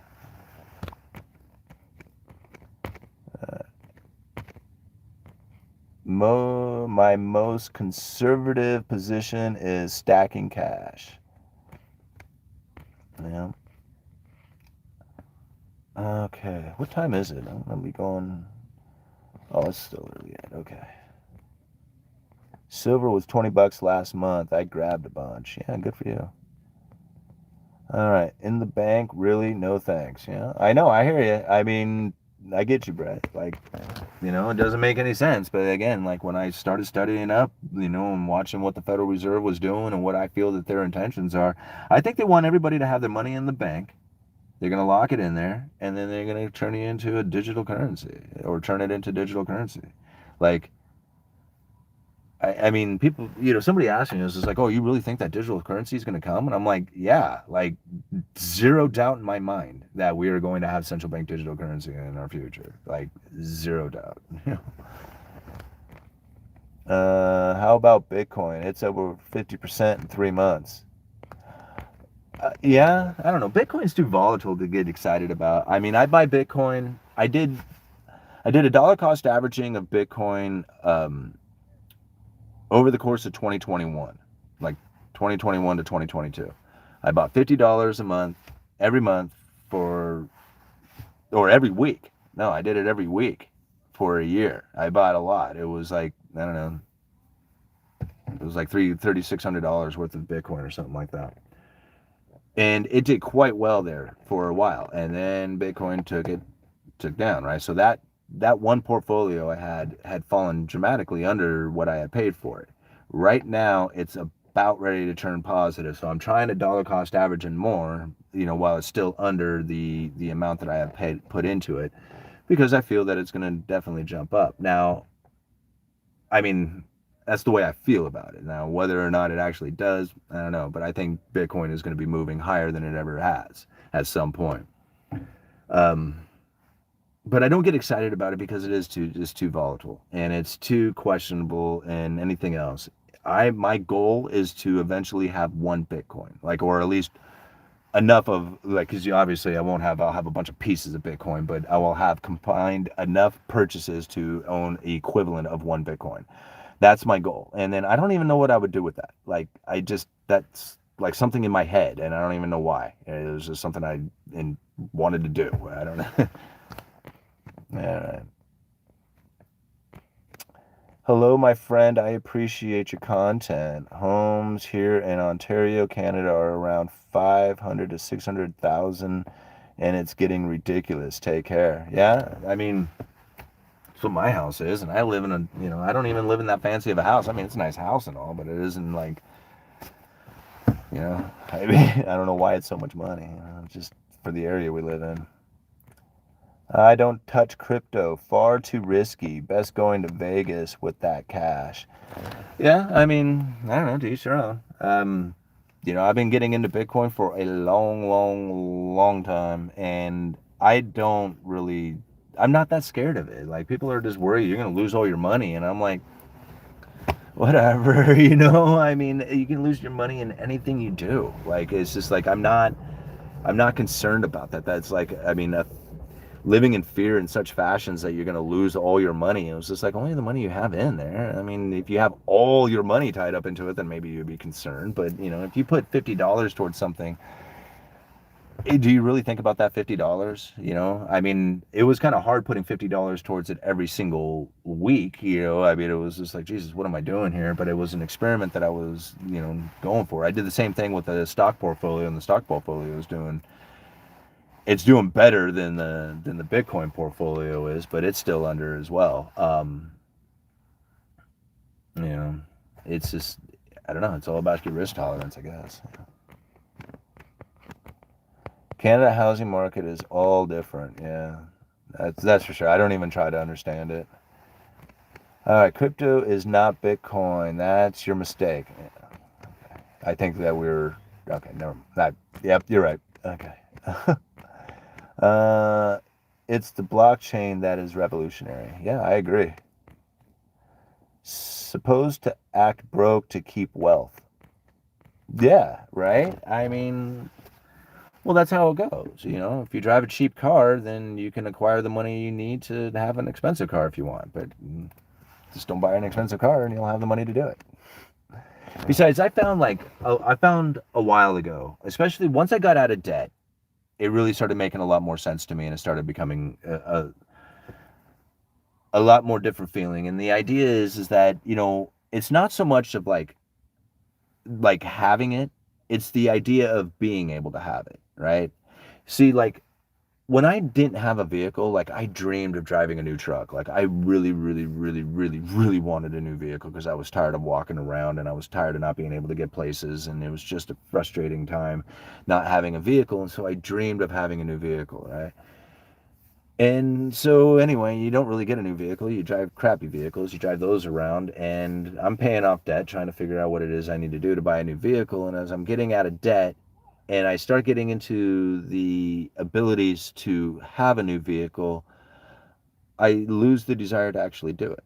Like I can do it now. So I've achieved that level, and now my desire for just having a vehicle isn't the same. Like I need the transportation, that's cool, but now I want like a really, really nice car, not just something that I would have reliable or something that's in my life, but actually the vehicle that I truly want, right? And so as you get to that ability to be able to do that, the actual getting it isn't necessarily as important, right? It was the ability to do it that you really want, right? That's really where like the feeling of wealth comes in. You know, it's just like I don't need it in my life. I could have it. I want it. Is it really that important? Maybe not, right? The ability to get it is almost as good as having it itself. You know? Oh wow, look at all these super chats. Man, you guys are loading me up. Infamous NYC. I think you missed my super chat. $2. Did I? Was it up there a ways? I'm sorry, bro. Oh, there it was. Okay. Infamous NYC. If you live by water, why not buy a boat as an investment? Do weekend tours. You have the gift of gab and are already in sales. That's actually not a bad idea.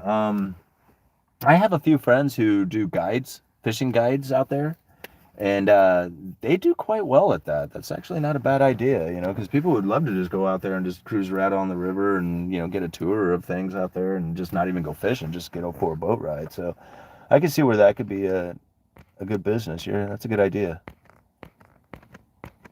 Thank you for the super chat too, man. I appreciate that. I'm sorry I missed it. I'm glad you said something. Wow, look at all these comments. This is incredible. All right. Miles, $1.99. Big sell-off coming. Get puts ready. Minted precious metals. Gold, silver, preserving wealth. Stocks based on long-term value. Some speculative plays if you wish. Ensure you maintain a good income. Enjoy your life as there is nothing else you can do. And that's true. You know, and really, there's a lot of really good investor channels out there, people who really, like, you know, understand the game very well, and, you know, they talk it up a very good game. You know, like, but in the end of the day, like, what are you here to do? You're here to enjoy your life, and that's exactly what you're supposed to do with it. Blockchain, you need to study more. Check Andres Antonopoulos, however you say his name. Yeah, all right. I'm not going through range anxiety with any EV. Make wealth is silent anytime showing it to others brings unneeded attention. Yeah, that's true. I dream of having a new battery for my old car and a half a tank of gas. Yep, I've been saving my dollar cost averaging for a drop. Yeah, I've basically been doing the same thing too. I did buy some Bitcoin though. I bought a little bit of Bitcoin last week. Not much, just another $50 purchase, but just like I said, I was trying to dollar cost average in a little bit more before that particular portfolio goes positive, just so I can get in a little bit cheaper. I dream of having. Oh, we already read that one. Okay. Need a United States Coast Guard license. Not easy. Yeah. Why do you think the stock market is going by? Where do you think the stock market is going by the end of the year? Oh, jeez, I don't know. Let's see. What is by the end of the year? So we're talking like what, 6, 8 months from now?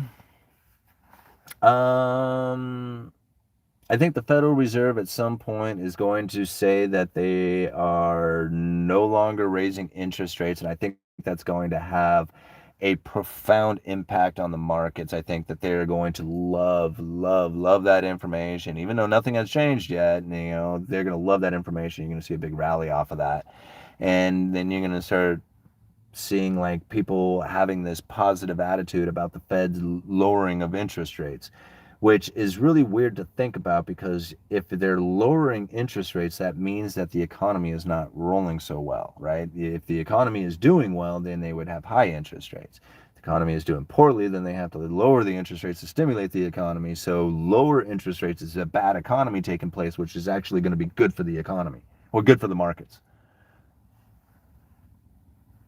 Silly.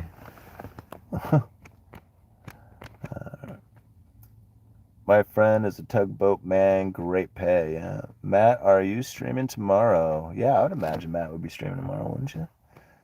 All right. Yes, sir. Yes, he is. All right. The other channels are all salespeople selling their story. Yeah, in the end, we're all like sales. Like, I'm selling myself, right? I'm out here trying to sell the Uneducated Economist to get to be entertaining, trying to be somewhat helpful with the information, and getting your attention so that I can get some ad revenue off of it. So that's my sell, right?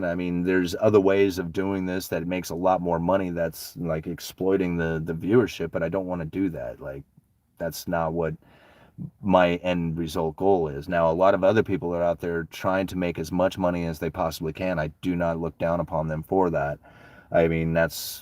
Believe me, I'm tempted to do it a lot. Like, I am really tempted to do it.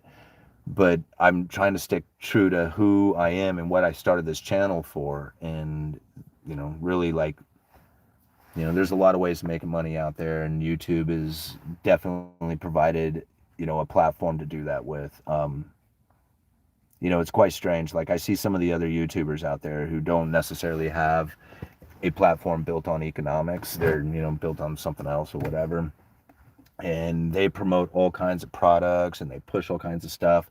And I do wonder, like, at times, if they're, if the viewers of their stuff calls them sellouts and stuff like that, when you base your information on the economy and how it is that you're supposed to conduct yourself in it, and trying to, say, understand the difference between you and the elite, because there's obviously an elite class out there that keeps things, pushed down for the average person, to make it difficult on them. Understanding all that and then trying to make a bunch of money at the same time, it's weird. It gets you kind of put into this like weird sellout position, right? So here you are trying to make the best you can for your family. You can see, like, I can see the money. I can see it. It's like right there.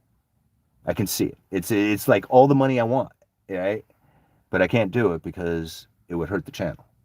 You see what happened there? Like, I don't want to do that. Like, I want the channel. It's more important to me to have this going than it is to go out there and get that money, even though I can see it. It's sitting right there. Isn't that crazy to think about? You know? And besides, you guys are loading me up with super chats. Why do I need to go after that, right? I mean, you guys take care of me. I don't need to stress about that other stuff out there. I don't even have to think about it when I do this, right? Because this is more important, and it does everything I need. I mean, it's doing everything I need it to. That's what I should say. Yeah. Mad Max, thank you very much for the 20 Canadian. Start your own Mad Max market. I've invested in firewood processor and a small bobcat. Would like to start a pellet plant here in Canada, but the government has become tyrannical and unreliable. Yeah, and you're talking like the wood burning pellets. We have an issue with that going on right now because of the mill curtailments that are out there. So get this, right? So we sell wood burning pellets, like the wood fuel pellets for heating your home, right? So you got these wood stoves, or these wood pellet stoves. You dump the wood pellets in there and it heats your home with it, for those who don't know what they are. Pretty simple product. You can get them all over the place, like these wood fuel heating pellets. Everybody sells them, right? Well, right now, there's a huge shortage of these things. And from what I understand, we are one of the few suppliers who are actually providing people with these wood fuel pellets. And we're limiting customers right now to 5 bags per customer, right? Because there's such a shortage of these things. We want to make sure that everybody can have enough, to heat their home. We can get them to trickle in. Like, we have a supplier who, delivers all our hardware and everything to us. They can bring us anywhere from say 3 to 6 pallets at a time. But ordering an entire truckload of this isn't happening because the manufacturer of them needs the byproduct from the mills. So these mills who are in curtailment, they're not producing as much. They don't produce as much sawdust, the fiber. That byproduct is now becoming difficult for the wood fuel pellet manufacturers to acquire. So they're sourcing it out from ever further distances. And now their production of wood fuel pellets has dropped dramatically. Right? And with other producers of this wood pellet suffering the same conditions, now there's a huge shortage of these wood pellets taking place, and people are kind of pissed about it. They're like, what do you mean I can't get as many as I want? It's just like, hey, we're going to limit you because we want everybody to be warm. We want everybody to be able to get some. So yeah, that's taking place right now. And that doesn't and I heard people blaming that on Biden, and I'm like, what? And I'm like, how in the world? Okay. I mean, if you really want to take it to a stretch on that one, you guess you can take it all the way to Biden. Biden is the reason why wood fuel pellets, that's why I don't listen to it. I just don't listen to it, All right. Thank you for talking about that. I chose not to get a pellet stove. I'm actually going to get a pellet stove because they're very convenient. This isn't going to last forever. This will change. But it does remind you, you got to be prepared, right? So always have that stack of pellets, maybe have a month's supply. When you see there's shortages, even though you have stock of it, go ahead and pick up more while there's shortages taking place. But I think wood fuel pellets is a great way to go. I mean, I have a heat pump in my house, and that is by far the best way to go because I don't have to, it's always the same temperature in my house no matter what. Whether it's 100 degrees out or 40 degrees out, it's always 78 degrees in my house, right? It's it's the same temperature all the time, or whatever it is my wife has it set at. My solar install on my trailer was one of the best things I have done. I had a private installer do it in quartzite. It took a few days. I bought 2 additional panels of 100 watts each to add to it. Do you need electricity for a pellet stove? You do, because there is a fan and an auger and a blower and stuff like that going on. But from what I understand, there are battery backups that you can use for it. Gold been around longer than gasoline. Yeah. Gold spot is now 2017. Hey, thank you very much, Steve A, for the $2. Tip UE for not using clickbait thumbnails. Yeah, that was the other thing. See, that's the other, like, people all the time, they come to, like, hey, man, love the channel, would love to help you out with your channel. For just a small fee, I'll create these thumbnails for you.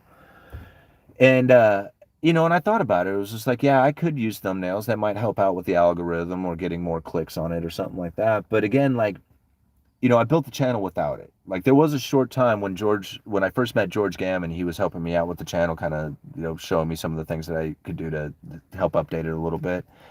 And one of the things is his crew was helping me, like, kind of come up with ideas for thumbnails. Like, they didn't really design any thumbnails for me. They were just telling me, hey, you should have thumbnails, and these are some of the things you should do with them. So he was kind of helping me out with it a little bit. And so I was having fun for like a month making these thumbnails. But I found that, man, I spent so much time. Like, I would spend maybe an hour and a half sometimes screwing around making these thumbnails, just kind of thinking of different ideas and designing them out and stuff, which was kind of fun. But then I thought, this is taking too much time. Like, like, I got other things that I need to do, and I can't be screwing around with these thumbnails. And the same thing with edits. Like, I've had other people who are like, man, you should do edits. I'll help you edit your videos or whatever. And I'm like, yeah, but I did think about that. And I'm thinking, well, no, I'm not going to do that, because really, this channel really got a lot of credibility from the fact that I didn't do edits, that I would turn my camera on, spit out my thoughts and upload that video without ever doing any kind of cutting out of all the ends and and I can't remember, or let me re-say that or whatever, like, I mean, there was times I had to do the video over again quite a few times to get it right.